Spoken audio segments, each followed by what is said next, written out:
You are Locked On Auburn, your daily podcast on the Auburn Tigers. Part of the Locked On Podcast Network, your team every day. Yes, welcome on into Locked On Auburn, your daily Auburn Tigers podcast. I'm your host, Zac Blackerby, and I thank you for making Locked On Auburn your first listen every single day. It is a Tuesday, which means it is a Charlie Tuesday with Auburn message board legend Charlie 5. How are you, my friend? I'm feeling fantastic. How about that game Saturday?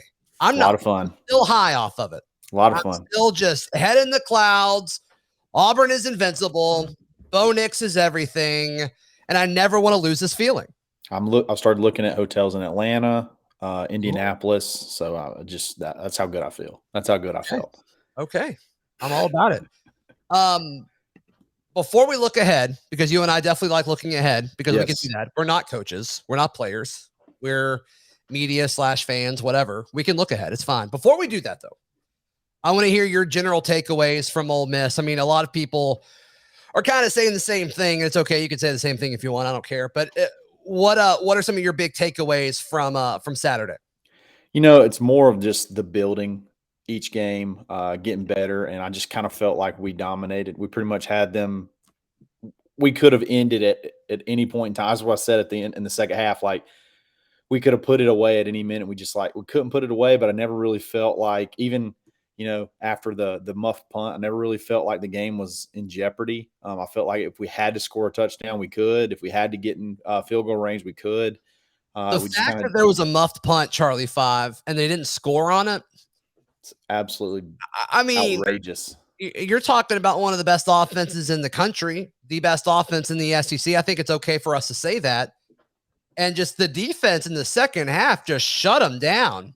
And you can say what you want. Corral had to leave the game. Corral was fine. Corral was Corral. I mean, his accuracy seemed fine. It was just he didn't quite want to move as much. Yeah, I think you could tell that. But still, the execution of the defense in the second half, give it to me. It was unreal, to be honest. To hold that team to 3 points in the second half is absolutely phenomenal. To hold them at 20 overall is absolutely phenomenal, regardless of Corral, how many receivers they had out, whatever. At times the defense can be frustrating because it seems like they give up chunk plays after chunk plays. But man, when they just decide, when it's finally they've gone too far or they really, really tighten it up, they can just shut it down. And those big 3/4 down stops were incredible. One of them we kind of got lucky on a bad pass, but other than that, man, got pressure, made him make bad decisions. It was great. There's a lot to like. There's a lot to like. There's no question about it. The emergence of Bo Nix. I mean, I was talking with Lindsay yesterday on the show. He's going to mess around and kind of become relevant in the grand scheme of things. He and Jacoby McClain, they're going to keep just being great. And all of a sudden, it's going to be like, we're going to be at the end of the year. And it's like, oh, he's on some of these prestigious lists at the end of the season. I think it could happen.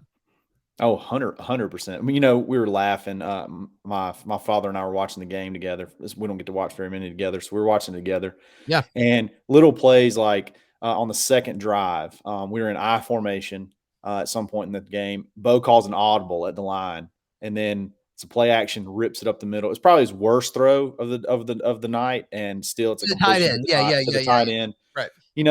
Little things like that, or one of the scoring drives, we ran this play, and then he looks, and then dumps it off to a check down to the receiver, and the receiver Demetrius Robinson picks up a first down. We're like, man, it's just so awesome to see these little things that most every other school has that we haven't had for 8 years, and then to see it sort of build and get comfortable, and then Bobo dialing it up on offense. I mean, it's just fun. It's just fun football right now. It's just fun football to watch right now. What do you think about the ranking of what we're 14-1, 12 in the other, something like that? What do you think about that? I think that's pretty fair. Penn State it's turning out to be a bad loss. I think, even though it was a tough road environment, I would like to play them right now. I feel like if we played them again, it would be a different story. Just because, like I said, Bobo and is starting to understand what we have on offense and knowing what we do best and able to scheme to those strengths. And yeah, so I think it's probably fair. 12 seems about right to me. 12 seems about right. Okay. And if we're able to pull this thing off in College Station, Auburn's a top 10 team, right? Top 10, 8, 9, something like that should be anyway.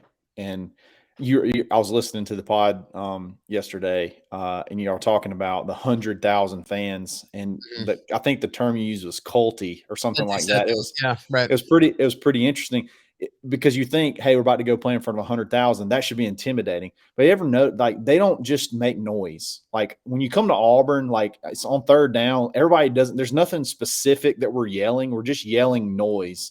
Versus you're going to go play in front of a bunch of chants.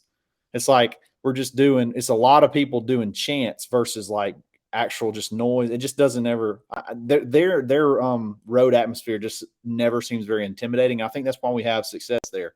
It's just not very intimidating. Yeah, and you don't really hear this from Auburn people, but I have heard former SEC players say that like A&M was the loudest place that they played.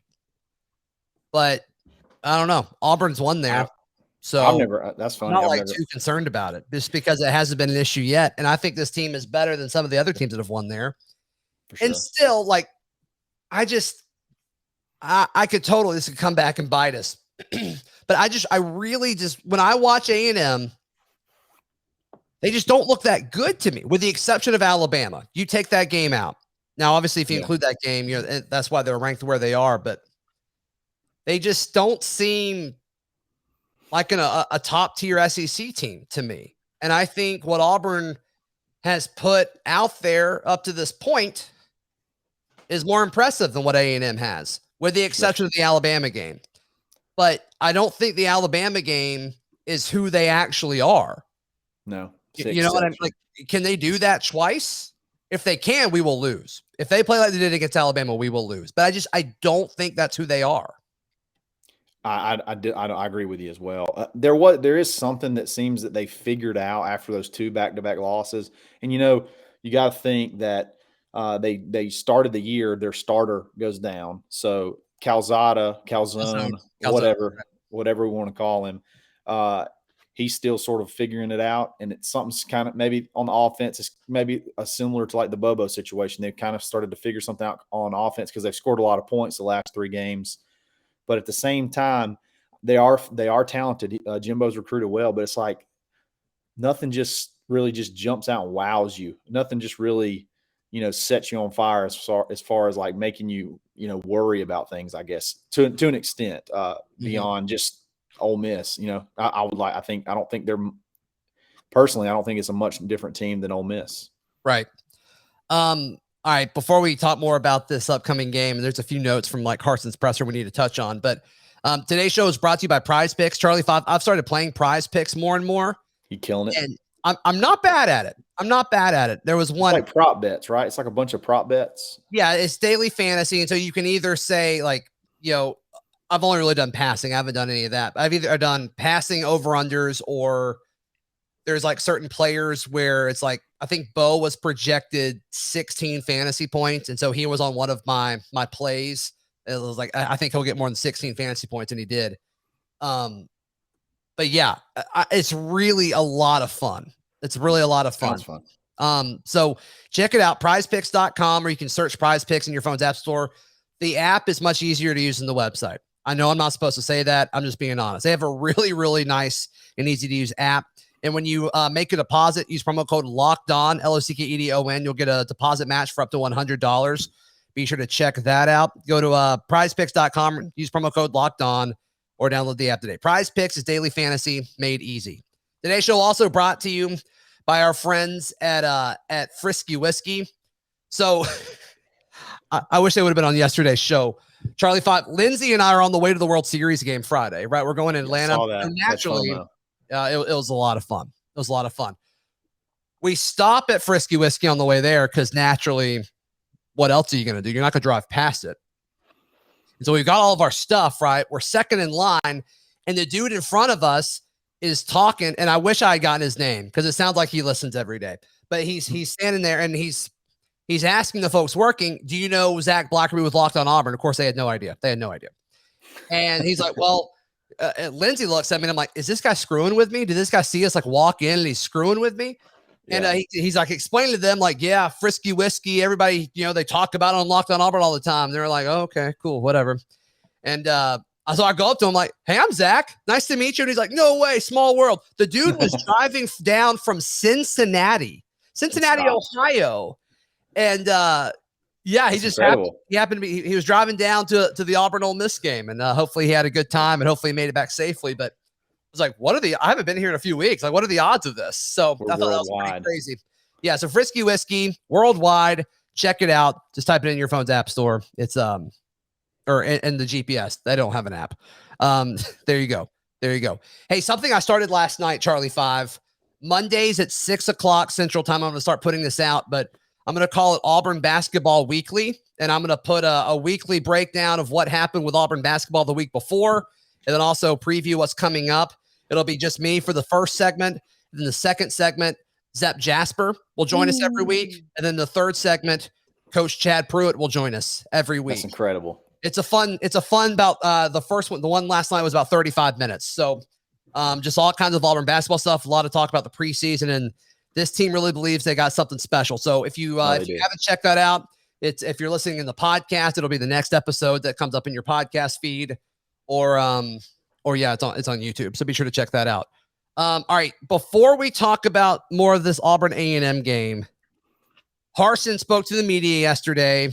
Zion Puckett is fine. He left the game late in the fourth quarter with an injury. Sounds like it's a shoulder issue, but sounds like he'll be fine. He didn't think it was season ending. So that's what. So is that this week? Is it 3 weeks? I don't know, but hopefully Zion's back there. He's really, really stepped up.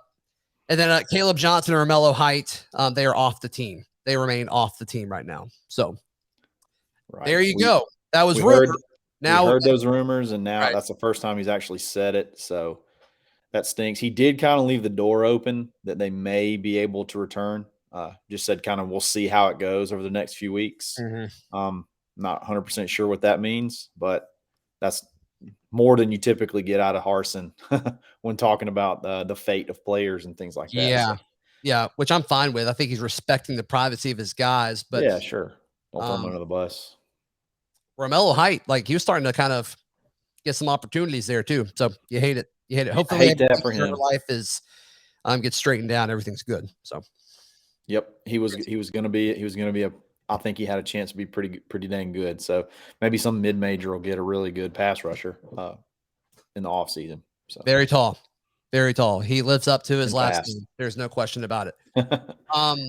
So I love Matt Miller's coverage. He's a big NFL draft guy, and he was a Bleacher Report. He went off to do his own thing. He's doing it through Substack, kind of like Ferguson's doing the Observer. But NFL draft, or the Draft Scout is the name of his newsletter that I subscribe to, and he put out his mid-season mock draft. Okay, guess where Roger McCreary went? Number wise. Oh, what number or team? Number, I say 12th. 12th, yeah. I haven't seen the article either. I wrote about it at auburnwire.com. But yeah, 12th overall. So that put him way above Carlton Davis, way above Jamel Dean, way above Noah Igbenogany. Be the highest defensive back drafted out of Auburn since Carlos Rogers. He's good, man. He's really, really good. It's crazy to think. It's crazy to think this kid played quarterback in high school and was literally a last minute filler.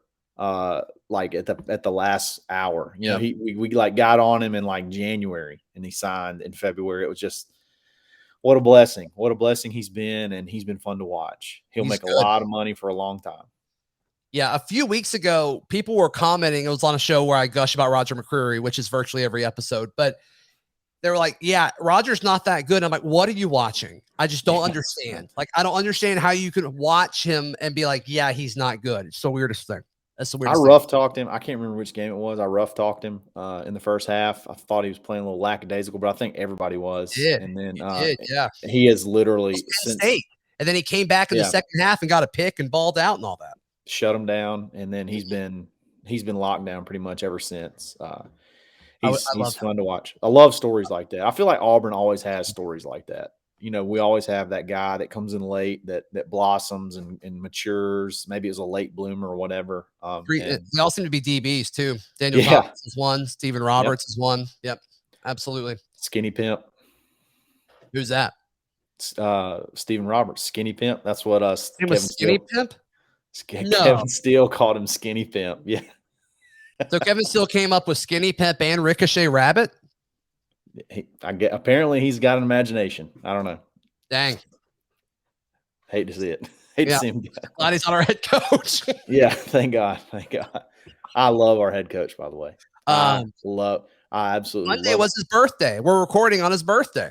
Happy birthday, coach. The best looking 45-year-old I've ever seen. He is it's crazy. Incredibly handsome. He is. Incredibly handsome. I love it. Love it. Now, my favorite thing, I don't know who started this, but I love, and I saw, I thought they were spontaneous, but now I see the water thing when he comes into the locker room, like the video that they post, literally everybody has their water bottle ready. Like everybody's waiting on it. It's like almost like it's planned, and they just go nuts and start throwing water. I watched it like 1,000 times. That's my new favorite thing. That is my new favorite thing. The angle where I think Alan Green took it after Arkansas, that's the best one yet. Yeah. But now that it's running up the tunnel thing, they need to set up more cameras around where that's going to happen. Yeah. And with Auburn's video team, they'll like 10 angles. Yeah. What'd you think about orange face masks? Fine.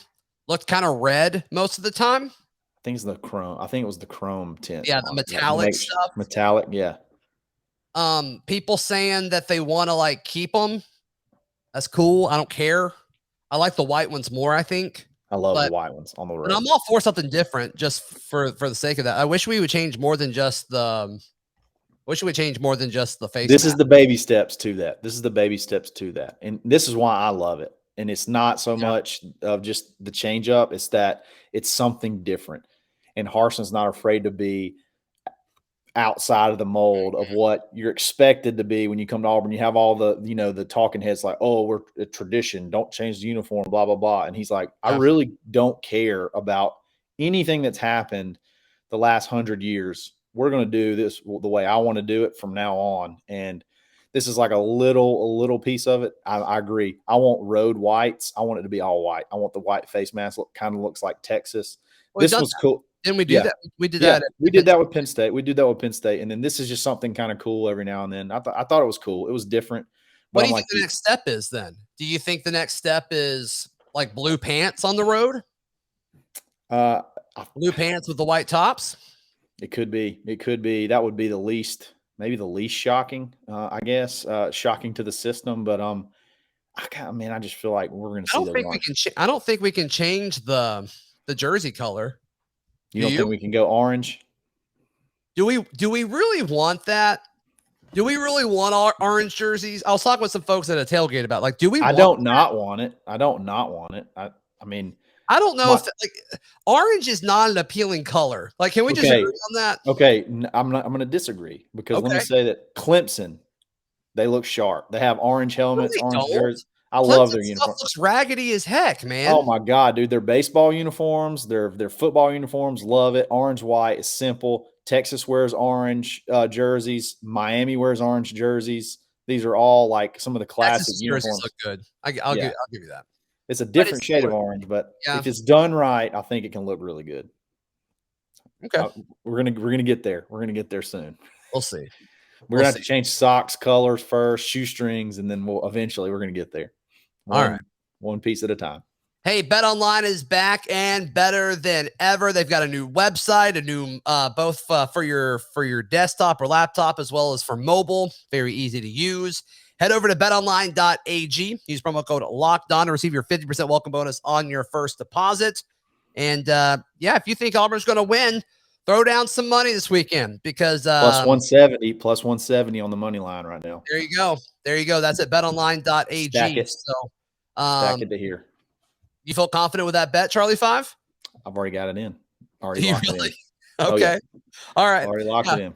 So promo code locked on. You'll get that 50% welcome bonus. BetOnline, your online sportsbook experts. We got a few minutes left. So you're confident in this game. Why are you so confident in this game on Saturday? I like the way I think the team is believing in themselves. We're tough. We're a tough team. And you had Texas A&M have success, but at the end of the day, I mean, their stadium is not intimidating. We've had success there. Bobo is absolutely dialed, and the defense is just getting better and better. We're going to go in there, and we're going to take it to them early, just like we did with Ole Miss. I see a very similar team to Ole Miss, minus the elite quarterback. They probably have better pieces around him and probably a little bit better defense, but the quarterback, as far as overall the team, I think is going to be a lot similar. I think the game's going to play out very, a lot similar. We'll jump on them early, and then it may be close, but just kind of control the game the whole time is kind of how I see it.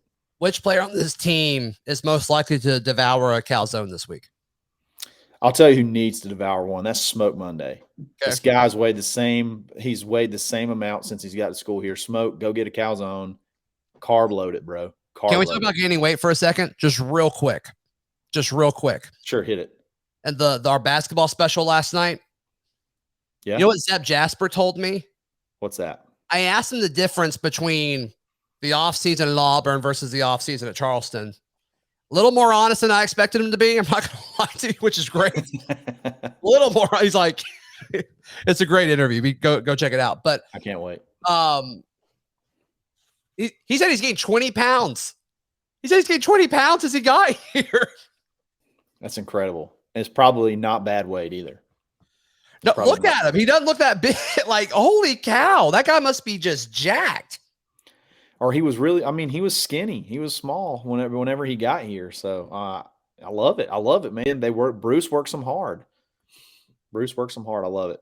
Yeah. Have you seen Dylan? Dylan, he's taken his shirt off twice now, and he's absolutely a monster. He's a 7 foot, 6'10" monster. Right. Yeah, that was my wife's favorite part of the game. I'm like, I wonder why, honey. I wonder why. It was mine too. Wonder why? No, Dylan's awesome. Dylan's awesome. Basketball is going to be a lot of fun. It is going to be a lot of fun. What were we talking about?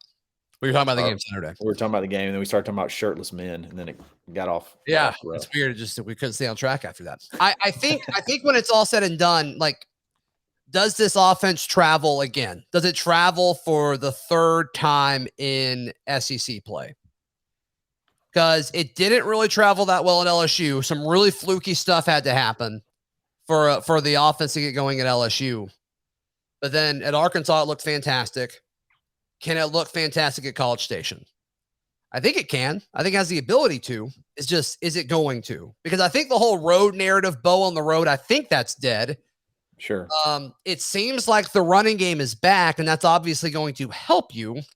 The dropsies, knock on wood, those have seemed to kind of dissipate. Thank goodness. How annoying was that? So I think it'll travel, and let me tell you why. Because it's not it's not built off anything that's gimmicky. We're going to look at film. We have 6 or 7 of games of film on Texas A&M's defense, and Mike Bobo is going to put together a plan.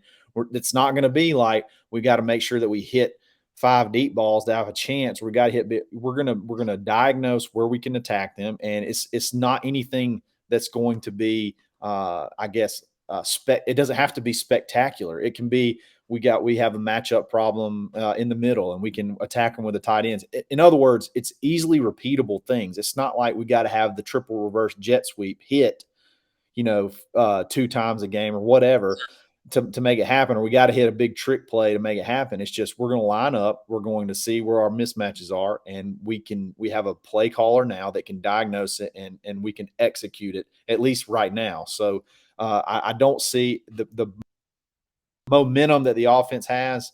I don't see him slowing it down. I don't see that happening. The play where they bring Shivers across a formation, and it looks like Bo is going to give it to him, and he keeps it. He scored off of it. Then he got a big first down late in the game. What do you think we're setting up with that? It's got to be more than just the giving it to Shivers, right? Or do you think it's just that?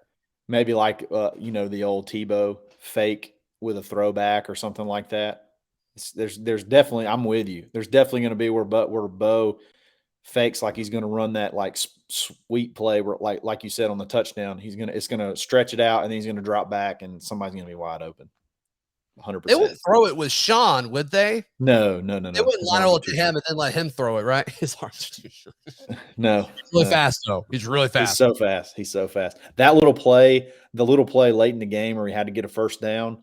Look, just because he's running doesn't mean it's a little play, man. Don't say that. That's messed up. No, I mean, it's little because it was little because it was so simple. It was so simple, but it was, we motioned a receiver. We had two receivers on one side. We motioned one out. We knew they were in man. We knew the linebacker was on Sean.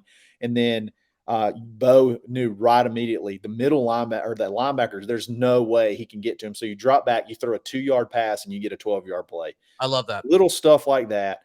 And like I said, me and my dad were just like, we're like, these are great. And then we're like, man, everybody does this.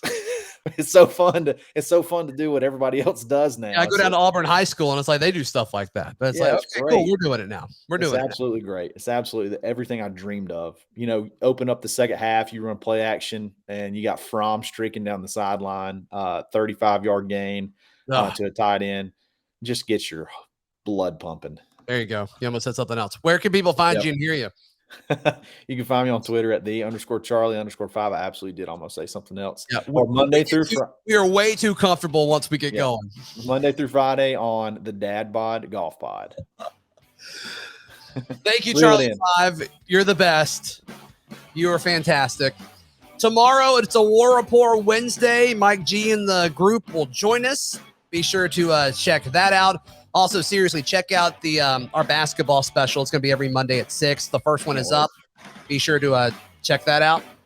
And, yeah, we'll see you tomorrow right here on Locked On Auburn.